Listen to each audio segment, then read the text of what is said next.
Human Rights Watch, this past week, we put out a statement talking about Uganda's new, what they're calling the Intelligent Transport Monitoring System, which is basically a surveillance system that has been introduced in the country that includes attaching tracking devices to the number plates of every vehicle in the country. The owners of private vehicles are going to be required to register anew for these new number plates in February next year.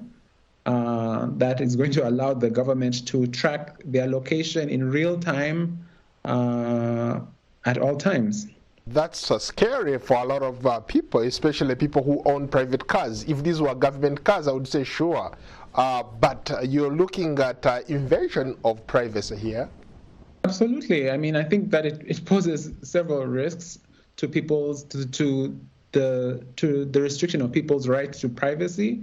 I mean, the authorities knowing or having the ability to locate where every vehicle is at a given time is very risky. There are people who said that perhaps this is not a new thing. This has been going on with, of course, the introduction of the CCTV cameras that came back a couple years ago. In Kampala, you have cameras all over the streets. So there are people who argue that this is not a new thing. It's been going on, and it's a way of Uganda trying to make sure that its citizens, its people are protected. The government has been steadily increasing its capacity to surveil the population, first with the introduction of those CCTV cameras that you mentioned, but now they're adding to it with the number plates, and they're also adding new cameras, they say, that will have the capacity to do facial recognition and also recognize other elements in vehicles like the number plates. Would it be fair to say, for example, I've been to countries, even here in the United States where I am, there is surveillance all over the place. Once you buy a car, it's registered in the system. Everybody knows if police stops you, they can easily pull up your record and make reference, connect your address to the ownership of the car. Now, how is this that I'm describing different from what we have in Uganda?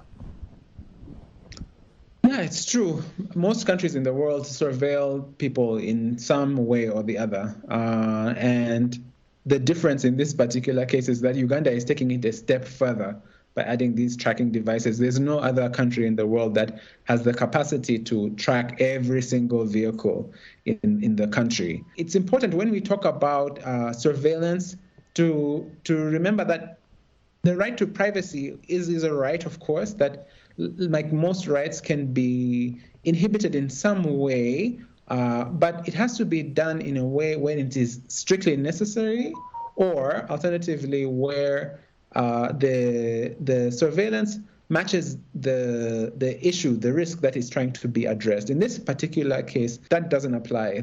The risk that we are trying to, that the government is trying to address just doesn't match the limitations on people's rights to privacy. Thank you so much for your time.